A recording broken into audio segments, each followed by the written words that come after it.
Hello viewers, welcome to Suman TV. నేను జ్యోతి. ఈ మధ్య కాలంలో చాలా మంది కపుల్స్లో మనం ఇన్ఫర్టిలిటీని చూస్తున్నాం. సో దీనివల్ల ఏంటంటే వాళ్ళు ఫర్టిలిటీ సెంటర్స్ని ఎక్కువగా వెతుకుతున్నారు. సో వాళ్ళు సర్చ్ చేసే క్రమంలో ఏది మంచిది, సక్సెస్ రేటు ఏది బాగుంది, ఎక్కడికి వెళ్తే బాగుంటుంది, ఇట్లా రకరకాల డౌట్స్ అన్నీ కూడా వాళ్ళకు ఉంటాయన్నమాట. సో అట్లాంటిది ఈరోజు one of the best fertility centre కొండాపూర్లో ఉన్న Felicity IVF fertility centre. So మరి ఇలాంటి డౌట్స్ అన్ని కూడా మీకు క్లారిఫై చేయడానికి ఈరోజు మనతో పాటు ఉన్నారు మెడికల్ డైరెక్టర్ డాక్టర్ అఖిలారెడ్డి గారు. నమస్తే డాక్టర్. సో డాక్టర్ గారు, ఫస్ట్ ఆఫ్ ఆల్ అసలు ఇలా ఎవరైనా సరే ఇన్ఫర్టిలిటీతో బాధపడుతున్న వాళ్ళు వాళ్ళు బెస్ట్ ఇన్ఫర్టిలిటీ సెంటర్ ఏది అని సర్చ్ చేస్తుంటారు. సో అంతకంటే ముందు అసలు వాళ్ళు ఐవీఎఫ్కి వెళ్ళే ముందు ఎలాంటి జాగ్రత్తలు తీసుకోవాలంటారు? మీరిచ్చే టిప్స్ ఏంటి అలాంటి వాళ్ళ కోసం? సో ఫస్ట్ థింగ్, ఐవీఎఫ్కి ప్లాన్ చేసుకోవాలనుకుంటున్న కపుల్ అంటే వాళ్ళకి డాక్టర్ ఐవీఎఫ్ ట్రీట్మెంట్ కావాలి అవసరం అని చెప్పారు. సో అప్పుడు ఫస్ట్ థింగ్ వాళ్ళు చేయాల్సింది ఏంటి అంటే డైట్ చూసుకోవాలి. డైట్ అనేది ప్రాపర్గా మెయింటైన్ చేయాలి.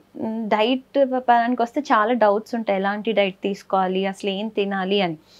పెద్ద ఫ్యాన్సీ డైట్ అవసరం లేదు. రోజు ఇంట్లో వండుకునేవి, జంక్ ఫుడ్ అవాయిడ్ చేసి, కలర్డ్ ఫుడ్స్ అవాయిడ్ చేసి, ఇలాంటి చిన్న చిన్న జాగ్రత్తలు తీసుకుంటే సరిపోతుంది. ఫ్రూట్స్ ఇంక్లూడ్ చేసుకొని వాళ్ళ డైట్లో, అండ్ ప్రోటీన్ కంటెంట్ ఎక్కువ ఉండేలాగా చూసుకొని, ఇవన్నీ diet is one thing. First thing, డైట్తోనే ఐవీఎఫ్ అంటే మనకు వచ్చే రెస్పాన్స్ ఒకటి ఆధారపడి ఉంటుంది. Second thing, physical activity. కనీసం బేసిక్ యాక్టివిటీ అనేది ఉండాలి. అది వాళ్ళు ప్లాన్ చేసుకుంటున్న, నేనైతే 2 months ముందు నుంచే స్టార్ట్ చేయమని చెప్తాను ఎవరికైనా సరే. And consistency important. ఈరోజు చేసి మళ్ళీ 3 రోజుల తర్వాత వర్కౌట్కి వెళ్తే అది పనిచేయదు. ఏదైనా బాడీకి కాన్స్టెంట్ ప్రెషర్ ఉంటేనే దాని అవుట్పుట్ బెటర్గా ఉంటుంది. So second thing is physical activity. Third thing, time. ఇప్పుడు ఐవీఎఫ్ ట్రీట్మెంట్ అనగానే అంటే వాళ్ళు డిసైడ్ అయ్యి వస్తారు, ఈ మంత్ మేము చేంజ్ చేసుకుంటాం అయిపోతుంది అని. కాకపోతే స్కాన్ చూసినాక ఇంకో మంత్ పట్టచ్చు, అండ్ వాళ్ళకి ఇంకేదన్నా కమిట్మెంట్స్ ఉండొచ్చు. So time is very important. ఇప్పుడు ఐవీఎఫ్ ట్రీట్మెంట్కి వెళ్ళాలనుకున్నప్పుడు మినిమం 2 to 3 months టైం అయితే పడుతుంది ట్రీట్మెంట్ అంతా ఫినిష్ అవ్వడానికి. అండ్ ఫ్రీక్వెంట్ విజిట్స్ కూడా ఉంటాయి. సో ఆ టైం కూడా వాళ్ళు సెట్ చేసుకోవాలి. అండ్ ఫోర్త్ థింగ్ ఏంటి అంటే ప్రీ మెడికేషన్. ఇప్పుడు ఈ మంత్ రాగానే డే 2 వచ్చేగానే మేము ఐవీఎఫ్ ట్రీట్మెంట్ చెప్పం ఎవరికి. బేసిక్ వాళ్ళు మెడికేషన్స్ తీసుకోవాలి. ఎందుకంటే డైట్ ద్వారా అన్నీ అందవు కదా బాడీలోకి. సో కంపల్సరీ ఏదన్నా ప్రీ మెడికేషన్ ఇస్తాం, సప్లిమెంట్స్ ఇస్తాం, యాంటీ ఆక్సిడెంట్స్కి. ఇద్దరు కపుల్కి ఇస్తాం, ఫీమేల్కి అండ్ మేల్కి. సో ఆ యాంటీ ఆక్సిడెంట్ మెడికేషన్ కంపల్సరీ తీసుకోవాలి. అండ్ లాస్ట్ థింగ్, ఇప్పుడు ఐవీఎఫ్ అందరికీ పాజిటివ్ వచ్చేది అంటే దానికంటూ ఒక సక్సెస్ రేట్ ఉంది. సో వాళ్ళకి సక్సెస్ రేట్ ఎంత చెప్తున్నారు డాక్టర్, ఒకవేళ నెగిటివ్ వస్తే ఆప్షన్స్ ఏంటి అని కూడా ముందే తెలుసుకుంటే వాళ్ళు ప్రిపేర్ అయ్యి ఉంటారు ద వర్స్ట్కి కూడా. సో ఇవన్నీ తెలుసుకుని ఐవీఎఫ్ ట్రీట్మెంట్ ప్లాన్ చేసుకుంటే బెటర్గా ఉంటుంది. సో ఇప్పుడు మీరు చెప్పినట్టే చాలామంది ఏంటంటే ఫస్ట్ అటెంప్ట్లోనే వాళ్ళకి సక్సెస్ అవ్వకపోతే చాలా నెగిటివ్గా, డిప్రెస్గా అయిపోతూ ఉంటారు. సో ఇప్పుడు ఐవీఎఫ్ ట్రీట్మెంట్ చేయించుకున్న తర్వాత వాళ్ళకి నెగిటివ్ వస్తే ఏంటి, అసలు వాళ్ళు ఏం చేయాలంటారు ఫస్ట్ ఆఫ్ ఆల్? సో చాలా మంది అంటే ఫస్ట్ టైమే అయిపోతుందనో, లేకపోతే వాళ్ళకి తెలిసిన వాళ్ళకి ఫస్ట్ టైం అయ్యిందనో అలా వచ్చే వాళ్ళు ఉంటారు. సో బట్ ఐవీఎఫ్కి ఈచ్ కపుల్కి ఒక్కొక్క సక్సెస్ రేట్ అనేది ఉంటుంది. అండ్ కొన్నిసార్లు నేను 60 చెప్తాను, తీరా ఎగ్ రిట్రీవల్ చేసినాక నాకు ఎగ్ క్వాలిటీ అంత మంచిగా ఉండదు. సో ఏదైనా ఐవీఎఫ్ సక్సెస్ అనేది first criteria age of the women. దాన్ని బట్టే బెటర్ సక్సెస్ రేట్ ఉంటుంది. సెకండ్ థింగ్, మనకు వచ్చిన ఎంబ్రియో క్వాలిటీని బట్టి కూడా సక్సెస్ రేట్ అనేది డిటర్మైన్ ఉంటుంది. మూడోది, ఇంకా వేరే వాళ్ళకి ఇంకేమన్నా అండర్లైన్గా ఇంకేమన్నా ప్రాబ్లమ్స్ ఉన్నాయి, దాన్ని బట్టి కూడా మారుతుంది. సో ఇప్పుడు ఐవీఎఫ్ సైకిల్ నెగిటివ్ వచ్చింది అంటే మనం వెనక్కి తిరిగి ఎక్కడ అంటే ఏం మెడికేషన్ తీసుకున్నారు, మెడికేషన్కి ఎలా రెస్పాండ్ అయ్యారు, ఏ డే రోజు రెస్పాన్స్ సరిగ్గా లేదు, లేకపోతే ఎక్కడ వాళ్ళకి అనుకున్న రెస్పాన్స్ రాలేదు, లైక్ ఎగ్ నెంబర్ రావాల్సింది తక్కువ వచ్చిందా, లేకపోతే ఎంబ్రియోస్ క్వాలిటీ పరంగా ఏమన్నా తక్కువ వచ్చాయా, ఆర్ లైనింగ్ ఏమన్నా ఇష్యూస్ ఉన్నాయా, ఇవన్నీ రెక్టిఫై చేసుకోవాలి. ఇప్పుడు నెక్స్ట్ సైకిల్ ప్లాన్ చేసుకోవాలి అనుకుంటున్నప్పుడు ప్రీవియస్ సైకిల్లో ఏమేమి మెడికేషన్ ఇచ్చామో మళ్ళీ నేను అదే మెడికేషన్ ఇస్తే సేమ్ రెస్పాన్స్ వస్తుంది. కాబట్టి అవి కాకుండా వేరే ప్రోటోకాల్లో వర్క్ చేస్తాం. అదొకటి. సెకండ్ థింగ్ ఏంటి అంటే వాళ్ళకి అంటే మేల్ ఫ్యాక్టర్ కూడా చూసుకోవాలి. ఇప్పుడు సాధారణంగా మేల్ ఇష్యూస్ ఏమన్నా ఉంటే బేసిక్ సీమెన్ అనాలిసిసే చేస్తాం. అంతకు మించి డిఎఫ్ఐ డిఎన్ఏ డ్యామేజ్ ఏమన్నా ఉందా లేదంటే హార్మోన్స్ చెక్ చేసుకుంటాం. కాకపోతే ఒక ఫెయిల్డ్ ఐవీఎఫ్లో మేల్ రోల్ కూడా ఈక్వల్గా ఉంటుంది ఎంబ్రియో ఫార్మేషన్లో. ఆ ఎంబ్రియో ఫార్మేషన్ అప్పుడు అర్థమైపోతుంది. అంటే 2వ రోజు ఎంబ్రియోస్ ఆగిపోవడమో లేకపోతే 5వ రోజుకి కన్వర్ట్ అవ్వకపోవడమో అక్కడ స్పర్మ్ కాంట్రిబ్యూషన్ కూడా ఎంతో కొంత ఉంటుందన్నమాట. సో అలా ఏమన్నా ఉంటే ఫస్ట్ దాన్ని అడ్రస్ చేసి వాళ్ళకి నెక్స్ట్ సైకిల్కి కౌన్సిల్ చేస్తాం.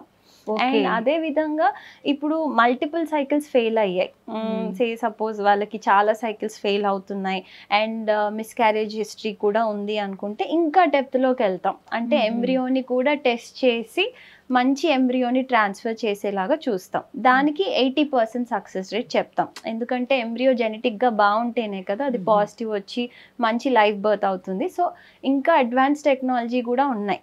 లేజర్ హ్యాచింగ్ అని, పీజీటీ అని, పీజీడి అని, స్పర్మ్ రిట్రీవల్ టెక్నిక్స్. సో ఈ వాళ్ళ కేస్ని బట్టి వి అసెస్ అనమాట ఏది ట్రీట్మెంట్ బెటర్ ఉంటుంది అని. అండ్ మోర్ ఓవర్ ఈ నెల నెగిటివ్ రాగానే నెక్స్ట్ మంతే ట్రీట్మెంట్ స్టార్ట్ చెయ్యం. Usually we give some time and assess చేసుకుని ఆ తర్వాత we start the treatment.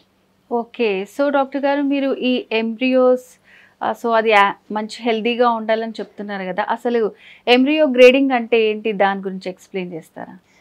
So embryo grading అనేది ఇప్పుడు ల్యాబ్లో మనం స్పర్మ్ అండ్ ఎగ్ 2 కలిస్తే ఒక ఎంబ్రియో ఫామ్ అవుతుంది అనమాట 3rd డేకి. దాన్ని గ్రేడింగ్ అనేది జస్ట్ చూడ్డానికి ఎలా ఉందో దాన్ని బట్టి గ్రేడింగ్ ఉంటుంది, ఏబిసి అని. ఓకే, దాని అర్థం బి గ్రేడ్ ఎంబ్రియో ఇంప్లాంట్ అవ్వదు అని, సి గ్రేడ్ ఎంబ్రియో ఇంప్లాంట్ అవ్వదు అని కాదు. బట్ ఆ గ్రేడింగ్ వల్ల కనీసం ఒక అవగాహన వస్తుంది ఎన్ని ఎంబ్రియోస్ ట్రాన్స్ఫర్ చేయాలి, ఎలా ప్రొసీడ్ అవ్వాలి అని. అదేవిధంగా డే 5 ఎంబ్రియో కూడా అంతే. బ్లాస్ట్ అందరూ అనుకుంటారు బ్లాస్ట్ అయితే బెటర్ సక్సెస్ రేట్ ఉంటుంది, 3వ రోజుదంతా ఉండదు అని. In the end data compare చేస్తే డే 3 ఎంబ్రియోస్కి ఎంత సక్సెస్ రేట్ ఉంటుందో డే 5కి కూడా ఒక 2 నెంబర్స్ ఎక్కువ ఉంటాయి తప్పించి డ్రాస్టిక్గా మారదు సక్సెస్ రేట్ అనేది. సో గ్రేడింగ్ అనేది జస్ట్ చూడ్డానికి ఎలా ఉంది ఎంబ్రియో అనేది గ్రేడింగ్. అది ఇట్ డజంట్ డిటర్మైన్. అంటే బ్యాడ్ గ్రేడ్ ఉన్న ఎంబ్రియో ఇంప్లాంట్ అవ్వదు అని చెప్పలేము, మంచిగా ఉన్నది ఖచ్చితంగా ఇంప్లాంట్ అవుతుంది అని కూడా చెప్పలేము అనమాట. ఓకే. సో మరి ఈ ఎంబ్రియో గ్రేడింగ్ అనేది సక్సెస్ అవ్వాలంటే ఏం చేయాలంటారు? సో బెటర్ ఎంబ్రియో గ్రేడింగ్ రావాలి అంటే చేసే టెక్నిక్ అంటే సెలెక్ట్ చేసుకునే స్పర్మ్ని బట్టి ఉంటుంది. ఫస్ట్ థింగ్ అంటే కొంచెం బాగా మంచి మొటైల్ స్పర్మ్ని లేకపోతే స్పర్మ్ మార్ఫాలజీ నార్మల్గా ఉంటే బెటర్ ఎంబ్రియో కన్వర్షన్ అవుతుంది. అదేవిధంగా ఎక్వాలిటీ కూడా బాగుండాలన్నమాట. అండ్ ఎక్వాలిటీ సంథింగ్ ముందుగానే మనం తెలుసుకోలేం. ఇప్పుడు ఇంజెక్షన్స్ ఇచ్చి నేను ఎగ్ రిట్రీవ్ చేసినాకనే నాకు తెలుస్తుంది ఎక్వాలిటీ ఎలా ఉంది ఏంటి అని. బట్ ఆ క్వాలిటీ బాగుండాలి అంటే ఇంతకుముందు నేను చెప్పిన డైట్, వర్కౌట్ ఇవన్నీ ఎంతో కొంత అయితే డెఫినెట్గా హెల్ప్ చేస్తాయి. So that's how embryo grading ఒక్క వరకు మంచిగా రావడానికి ప్రయత్నం చేయొచ్చు. సో డాక్టర్ గారు ఇప్పుడు చాలా మందికి అన్ని రకాల టెస్టులు చేసినా అవన్నీ బాగానే ఉన్నాయి అని చెప్పినా కూడా కొంతమందికి అసలు ప్రెగ్నెన్సీ రాదు. దానికి అసలు రీజన్స్ ఏముంటాయండి? ఇది చాలా మంది వెక్స్ అయిపోతారు. అంటే అన్నీ బాగున్నాయి మాకు అయినా కూడా ఎందుకు అవ్వట్లేదు అంటే ఏంటి ప్రాబ్లం ఉంటే అది వేరు, అంటే దాన్ని ట్రీట్ చేస్తాం, దాన్ని రెక్టిఫై చేసుకుంటాం. బట్ అసలు అన్ని టెస్ట్లు చేసి ఏ ప్రాబ్లం లేదు అనుకున్న వాళ్ళకి ఇంకెక్కువ ఫ్రస్ట్రేట్ అవుతారు. బట్ తెలుసుకోవాల్సింది ఏంటి అంటే ఈ టెస్ట్లు బేసిక్ టెస్ట్లు చేస్తాం. ఇప్పుడు ఫర్టిలిటీలో ఏంటి ఇన్ డెప్త్ వెళ్తే చాలా టెస్ట్లు ఉంటాయి. బట్ అవన్నీ ఒకేసారి కపుల్కి అడ్వైస్ చేయం, స్టెప్ బై స్టెప్ ఇవాల్యుయేట్ చేస్తూ ఉంటాం అన్నమాట. కొందరికి basic like egg numbers, tubes open ఉన్నాయా లేవా, స్పర్మ్ బాగుందా లేదా, ఇవి బేసిక్ 3 టెస్ట్లు. ఇవన్నీ నార్మల్ ఉంటే న్యాచురల్గా కన్సీవ్ అవ్వడానికి బెటర్ ఛాన్సెస్ అని చెప్తూ ఉంటాం. ఇవన్నీ బాగుండి కూడా వాళ్ళు ట్రై చేస్తున్నారు అవ్వట్లేదు అనుకుంటే దట్స్ వెన్ అంటే ఈ ఐవీఎఫ్, ఇక్సీ ఈ ప్రొసీజర్స్ చెప్తాం. ఈ ప్రొసీజర్స్లో కూడా అన్నీ బాగుండి కన్సీవ్ అవ్వని వాళ్ళు కూడా ఉంటారు. వాళ్ళకి ఇన్ డెప్త్ మళ్ళీ నెక్స్ట్ సైకిల్లో ఇంకా ఇవాల్యుయేట్ చేసుకుంటాం. అంటే జెనెటిక్గా ఏమన్నా లోపాలు ఉన్నాయా లేకపోతే లైనింగ్లో ఇంకేమన్నా ఇష్యూస్ ఉన్నాయా, ఇవన్నీ రెక్టిఫై చేసుకునే ముందుకెళ్తాం. ఇది కూడా నార్మల్ ఉండి కూడా ఫెయిల్ అయిన వాళ్ళు ఎక్కడో 5% అయితే ఉంటారు. వాళ్ళకి నథింగ్. ఇప్పుడు నేను చేసే ఎగ్ రిట్రీవల్ ఆ మంత్లో పెరిగే ఎగ్జే కదా. సో కొన్నిసార్లు ఎంటైర్ ఎగ్ క్వాలిటీ అంత బాగాలేనప్పుడు సైకిల్ మొత్తం ఫెయిల్ అవుతుంది. సో అలాంటప్పుడు కొంచెం వాళ్ళని మోటివేట్ చేసి we push them again for another cycle. కాకపోతే ఆ నెక్స్ట్ సైకిల్లో ఒకటేసారి వి వే మల్టిపుల్ ఆప్షన్స్, అంటే వాళ్ళకి ఒక్క సైకిల్లోనే మ్యాక్సిమం బయటపడేలాగా కొన్ని ఆప్షన్స్ ఇచ్చే we proceed the treatment further. So doctor గారు, సాధారణంగా ఐవీఎఫ్ ట్రీట్మెంట్ చేయించుకునే వాళ్ళలో అపోహలు ఏముంటాయండి? సో చాలామంది ఐవీఎఫ్ చేయించుకున్న తర్వాత భయపడతారు. అంటే ఆ స్పర్మ్ మాదేనా, ఎగ్ మాదే పెట్టారా, అది వాళ్ళకి తెలియకుండా డోనర్ స్పర్మ్ కానీ డోనర్ ఎగ్ కానీ చేసేది ఉండదు. వాళ్ళు కన్సెంట్ తీసుకొనే వి ప్రొసీడ్. సో అదొక అపోహ ఉంటుంది ఊర్లలో, వీళ్ళు ఎక్కడో ఎవరిదో తీసుకొని ఏదో చేశారు అని. అది ఒకటి. సెకండ్ థింగ్ ఏంటి అంటే ఐవీఎఫ్ ఓన్లీ ఒక ఏజ్ తర్వాతే చేయించుకోవాలి. యంగ్ ఏజ్ వాళ్ళకి అసలు ఐవీఎఫ్ చెప్పరు. ఇప్పుడు 23 years ఉంది ఫీమేల్, వాళ్ళకి ఐవీఎఫ్ చెప్పాల్సిన అవసరం పడుతుంది. బికాజ్ మేల్ కౌంట్ 0 ఉండో ఇంకేదన్నా రీజన్ వల్ల. అప్పుడు అంటే దే థింక్ ఐవీఎఫ్ 30 years పైన వాళ్ళకే అనుకుంటారు. బట్ మేల్ ఇష్యూస్ ఉంటే 21 years అబవ్ ఉన్న వాళ్ళకి ఎవరికైనా ఐవీఎఫ్ అనేది ఒక ఆప్షన్గా చెప్తూ ఉంటాం. అండ్ థర్డ్ థింగ్ ఏంటి అంటే మామూలుగా ఐవీఎఫ్ చేయించుకుంటే ఆర్ ఇక్సీ చేయించుకుంటే మగపిల్లలే పుడతారు, దానికి తెలిసిపోతుంది అని అనుకుంటారు. బట్ అలా ఉండదు. ఇప్పుడు ఎంబ్రియోని మేము ఇంతకుముందు చెప్పినట్టు గ్రేడింగ్ ప్రకారంగానే చూడగలుగుతాం. దాని లోపల జెనెటిక్స్ టెస్టింగ్ చేసినా కూడా మన ఇండియాలో ఎక్కడా కూడా అది మేల్ ఫీమేల్ ఎంబ్రియో అని విభజించి చెప్పరు రిపోర్ట్లో. జస్ట్ రిపోర్ట్ నార్మల్ ఉందా అబ్నార్మల్ ఉందా అంతే, అంతకుమించి. బట్ చాలా మంది ఐవీఎఫ్ ఇక్సీ ప్రొసీజర్స్కి మేల్ బేబీస్ పుడతారు అని అనుకుంటూ ఉంటారు. సో డాక్టర్ గారు, ఇప్పుడు స్పర్మ్ రిట్రీవల్ టెక్నిక్స్ని ఎలాంటి వాళ్ళకి సజెస్ట్ చేస్తారు మీరు? So usually sperm retrieval techniques అనేవి ఎవరికైతే స్పర్మ్ కౌంట్ 0 ఉందో, వాళ్ళకి హార్మోన్ ప్రొఫైల్ చేసాము, హార్మోన్స్ నార్మల్గానే ఉన్నాయి, అలాంటి వాళ్ళకి స్పర్మ్ రిట్రీవల్ టెక్నిక్స్ చెప్తాం. లేదు అంటే హార్మోన్స్ కొంచెం అబ్నార్మల్గా ఉన్న వాళ్ళకి కూడా ఈ స్పర్మ్ రిట్రీవల్ టెక్నిక్ అడ్వైస్ చేస్తాం. థర్డ్ థింగ్, కౌంట్ బాగా తక్కువ ఉండి నార్మల్ ఫార్మ్స్ అస్సలు లేవు, డిఎన్ఏ డ్యామేజ్ ఎక్కువగా ఉంది స్పర్మ్లో అనుకున్న వాళ్ళకు కూడా స్పర్మ్ రిట్రీవల్ టెక్నిక్ ఒక ఆప్షన్గా చెప్తాం. సో ఈ స్పర్మ్ రిట్రీవల్ టెక్నిక్స్లో 4 రకాలు ఉంటాయి. ఒకటి టీసా అంటాం, అంటే డైరెక్ట్ టెస్టిస్ నుంచి జస్ట్ స్పర్మ్స్ రిట్రీవ్ చేసే టెక్నిక్. అది బేసిక్స్ మైల్డ్గా మత్తు ఇచ్చి ఒక చిన్న సూది ద్వారా స్పర్మ్స్ని రిట్రీవ్ చేస్తారు. వాళ్ళకి బెడ్ రెస్ట్ అలా ఏమీ అవసరం లేదు, జస్ట్ 3 days డ్రైవింగ్ చేయకుండా ఉంటే సరిపోతుంది. అదేవిధంగా మైక్రో టీసా అంటాం, అంటే టెస్టిస్ చిన్న ఇన్సిషన్ ఇచ్చి ఒక్కొక్క ట్యూబ్ బయటికి తీసి స్పర్మ్స్ వెతుకుతూ ఉంటారనమాట. ఈ టెక్నిక్ కొంచెం టైం టేకింగ్, అండ్ ఇదేంటి అంటే వాళ్ళకి 7 days రెస్ట్ తీసుకోవాల్సిన అవసరం ఉంటుంది. ఇది కొంచెం పెద్ద ప్రొసీజర్. ఇంతకుముందు నేను చెప్పిన సింపుల్ ప్రొసీజర్స్లోనే ఇంకో 3 రకాలు ఉంటాయి, పీసా అని, టీసా అని. సో బ్లైండ్ ఆస్పిరేషన్స్ అనమాట. ఇదేమి గుడ్డిగా ఆ పాయింట్ దగ్గర ఒక చిన్న నీడిల్ పెట్టి ఒక సిరింజ్ ద్వారా సగ్ చేస్తూ ఉంటారు. సో స్పర్మ్స్ అనేవి రిట్రీవ్ అవుతూ ఉంటాయి. ఓకే. సో అందరికీ ఇలాంటి టెక్నిక్సే యూస్ చేస్తుంటారు, అంటే పర్సన్ని బట్టి ఇవి చేంజ్ అవుతుంటాయి? ఎస్, పర్సన్ బట్టి, వాళ్ళ హార్మోన్ ప్రొఫైల్ని బట్టి, వాళ్ళ స్కాన్ని బట్టి ఏ టెక్నిక్ యూస్ చేయాలి అనేది ఆధారపడి ఉంటుంది. ఫస్ట్ సింపుల్ టీసానే చెప్తాం ఎవరికైనా, కాకపోతే కొందరికి డైరెక్ట్ మైక్రో టీసా కూడా అడ్వైస్ చేస్తాం. ఎవరికైతే ఇంకా బాగా తక్కువ కౌంట్ ఉంది, హార్మోన్స్ ఇష్యూస్ ఉన్నాయి అనుకున్న వాళ్ళకి కొన్నిసార్లు డైరెక్ట్ పెద్ద ప్రొసీజర్ కూడా చెప్తాం. సో డాక్టర్ గారు, ఎండోమెట్రియోసిస్ అంటే ఏంటి, అండ్ అలాగే ఎండోమెట్రియోసిస్ ఉన్న వాళ్ళు ఐవీఎఫ్ ద్వారా ప్రెగ్నెంట్ అయ్యే ఛాన్సెస్ ఉన్నాయా? సో దానికి దీనికి అసలు రిలేషన్ ఏంటంటారు? సో ఎండోమెట్రియోసిస్ అంటే ఇప్పుడు సాధారణంగా మెన్స్ట్రువల్ బ్లడ్ అనేది కిందికి వచ్చేయాలి. బట్ కొంతమంది ఆడవాళ్ళలో ఏంటి అంటే ట్యూబ్స్ ద్వారా పొత్తి కడుపులోకి చేరుకుంటూ ఉంటుంది అనమాట. అండ్ మెల్లమెల్లగా క్రమంగా సో అలా చేరుకుని ఒక సిస్ట్ లాగా ఫామ్ అవుతాయి ఓవరీస్లో. అండ్ ఈ బ్లడ్ అంతా కూడా కలెక్ట్ అవుతూ ఉంటుంది కాబట్టి ఓవర్ ద పీరియడ్ ఇదంతా బ్రౌన్ కలర్లో ఉంటుంది. సో దానివల్ల పక్కనున్న ఆర్గన్స్ అన్నీ అతుక్కుపోతూ ఉంటాయి అన్నమాట. సో కామన్గా ఎండోమెట్రియోసిస్ అనేది దాని గ్రేడింగ్ ఉంటుంది. బట్ ఒకరికి ఇప్పుడు నాకు ఎండోమెట్రియోసిస్ ఉందా లేదా అని తెలుసుకోవడానికి ఫస్ట్ సిమ్టమ్ పెయిన్ ఉంటుంది. అంటే పీరియడ్స్ అప్పుడు క్రాంపింగ్ సివియర్గా ఉంటుంది వాళ్ళకి. సో అలా ఏమన్నా ఉంటే ఫస్ట్ డౌట్ వచ్చేది ఎండోమెట్రియోసిస్ ఉందా ఏంటి అని.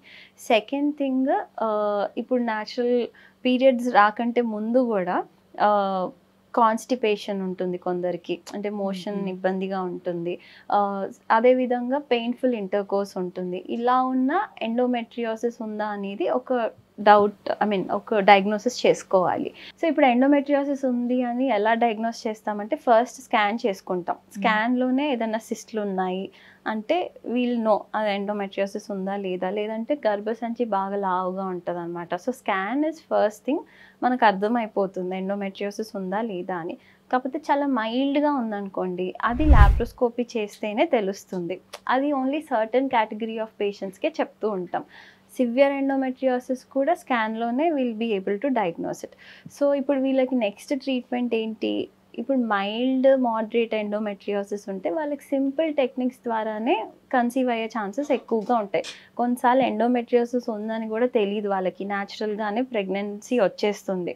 సివియర్ ఫార్మ్స్ ఉంటేనే ఈ ట్యూబ్స్ అతుక్కుంటాయి కాబట్టి ట్యూబ్ అనేది ఎగ్ని పిక్ చేసుకోదన్నమాట.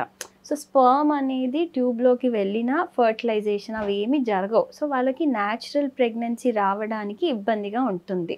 అండ్ కొన్నిసార్లు మేము ఐయుఐ చేసినా కూడా అది అంత పాజిటివ్ రిజల్ట్ ఉండదు. సో వాళ్ళకి ఐవీఎఫ్ఏ చెప్తాం. అండ్ ఈ ఎండోమెట్రియోసిస్కి ఐవీఎఫ్కి అంటే success rate will depend upon age. First any treatment ఏజ్ని బట్టే ఉంటుంది. సెకండ్ ఎంత సివియర్గా ఉంది ఎండోమెట్రియోసిస్ అన్న దాని మీద సక్సెస్ రేట్ అనేది ఉంటుందన్నమాట. ఓకే. సో ఒకవేళ ఐవీఎఫ్కి వెళ్ళాలనుకుంటే ముందు దానికి ట్రీట్మెంట్ తీసుకొని తర్వాత వెళ్ళొచ్చు అంటారా? ఇప్పుడు అందరికీ ముందు ట్రీట్మెంట్ తీసుకొని ఐవీఎఫ్కి వెళ్ళాలి అని చెప్పాం. కాకపోతే పెయిన్ ఉంది, లైక్ పీరియడ్ క్రాంపింగ్ చాలా సివియర్గా ఉంది అనుకుంటే ఫస్ట్ థింగ్ అది కరెక్ట్ చేసినాకనే ఈ ఐవీఎఫ్ ప్రొసీజర్స్కి వెళ్ళడం బెటర్. బికాజ్ ఎవ్రీ మంత్ వాళ్ళు సఫర్ అయ్యేదానికంటే ఫస్ట్ దాన్ని అడ్రస్ చేసుకొని ఈ ట్రీట్మెంట్స్ తీసుకుంటే బెటర్గా ఉంటుంది. బట్ కొన్ని సినారియోస్ వస్తాయి మాకు, వెన్ అకౌంట్ చాలా తక్కువ ఉంటుంది, at the same time period cramping ఎక్కువగా ఉంటుంది. అలాంటి వాళ్ళకి విసి అంటే ఎంత ఎక్కువ ఉంటుంది, ఏజ్ ఎట్లా ఉంది, దాన్ని బట్టి ఫస్ట్ లాప్రోస్కోపియా లేకపోతే ఫస్ట్ ఐవీఎఫ్ చేసి ఎగ్స్ ప్రిజర్వ్ చేయాలా, ఎంబ్రియోస్ ప్రిజర్వ్ చేయాలా అనేది వాళ్ళని చూస్తే కానీ చెప్పలేమన్నమాట. ఏజ్ అండ్ ఎంత సివియర్గా ఉంది దాన్ని బట్టి. ఓకే. సో డాక్టర్ గారు ఈ మధ్య కాలంలో కూడా అంటే కొంతమంది పిల్లలు వద్దనుకొని ఇంకా చాలనుకొని ఆపరేషన్ చేసుకొని, సో ఇతర కారణాల వల్ల మళ్ళీ పిల్లలు కావాలి అనుకుంటే లైక్ ట్యూబెక్టమీ ఆపరేషన్ కానీ ఉమెన్లో సర్జరీ అయిన తర్వాత కూడా ఐవీఎఫ్ ద్వారా మళ్ళీ వాళ్ళు పిల్లల్ని కనే ఛాన్సెస్ ఉందంటారా? ఖచ్చితంగా. చాలామంది ట్యూబెక్టమీ చేయించుకుంటారు, రకరకాల కారణాల వల్ల మళ్ళీ ప్రెగ్నెన్సీ ప్లాన్ చేసుకోవాల్సిన అవసరం పడుతుంది కొన్నిసార్లు. అలాంటప్పుడు 2 ఆప్షన్స్ ఉంటాయి. ఒకటి ట్యూబల్ రీకెనలైజేషన్ అంటాం, అంటే చిన్న లాప్రోస్కోపీ ఓపెన్ సర్జరీ ద్వారా ఆ ట్యూబ్స్ 2 మళ్ళీ అతికించడానికి ప్రయత్నం చేస్తారనమాట. కాకపోతే దీంతో ఎంత సక్సెస్ రేట్ ఉంటుంది అనేది ఎలాంటి సర్జరీ చేశారు ఫస్ట్ టైం, అంటే ట్యూబెక్టమీ ఏ విధంగా చేశారు, ఇంకా ఎంత ట్యూబ్ లెంత్ ఉంది, అండ్ వేరే ఫ్యాక్టర్స్ ఇంకేమన్నా ఉన్నాయా లైక్ అకౌంట్, ఇవన్నీ చూసుకొని ఏ ఆప్షన్ బెటరో చెప్తాం. బట్ ట్యూబెక్టమీ తర్వాత ఐవీఎఫ్ ఇస్ బెటర్ ఆప్షన్. ఎందుకు అంటే వాళ్ళ గర్భసంచి బాగానే ఉంటుంది, ఇది వరకు ఆల్రెడీ ప్రెగ్నెన్సీ వచ్చింది కాబట్టి మళ్ళీ ప్రెగ్నెన్సీ రావడానికి పెద్ద అడ్డేం ఉండదు. మనకు ఒక మంచి ఎంబ్రియో కావాలి. So post tubectomy IVF success rates are better.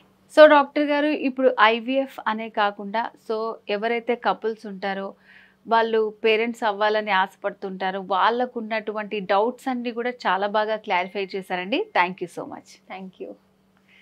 So viewers విన్నారు కదండి. సో మరి మీరు కూడా ఇట్లా మంచి హ్యాపీ కపుల్ అవ్వాలని అనుకుంటున్నారా? సో చెప్పాను కదా నేను ఆల్రెడీ స్టార్టింగ్లోనే, this is the one of the best fertility centre, Felicity IVF fertility centre కొండాపూర్లో ఉంది. మీరు కావాలనుకుంటే విజిట్ చేయొచ్చు, లేదంటే ఏమైనా డౌట్స్ ఉంటే స్క్రీన్ మీద కనిపిస్తున్న నెంబర్కి కాల్ చేసి పూర్తి వివరాలు తెలుసుకోవచ్చు. సో ఇది ఇవాల్టి స్పెషల్ వీడియో. నమస్తే.